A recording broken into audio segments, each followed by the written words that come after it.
салом бинандагони хабартиҷӣ. Дар Эрон 2 нафари мубтало ба маризи коронавирус ошкор гардиданд, иттилоъ медиҳад хабаргузории нимарасмии ин кишвар. Манбаъ аз гирифтори 2 нафар ба маризи вируси тоҷдор дар Эрон хабар додааст, вале дақиқан тавзеҳ надодааст, ки мубталоёни ин беморӣ шаҳрвандони Эрон ҳастанд ё ғайр.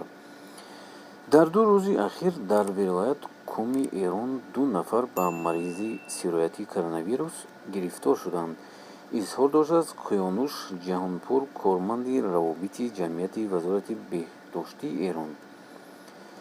бо вуҷуди он ки феълан дар вилояти мазкур кормандони тиб даст ба коранд, Киёнуш Ҷаҳонпур ба сокинони вилояти Кум ҳушдор додааст, ки аз эҳтиёт кор бигиранд ва аз ҳузур дар маконҳои серодам худдорӣ кунанд ва ба оддитарин қоидатҳои гигиенӣ бааҳамият бошанд.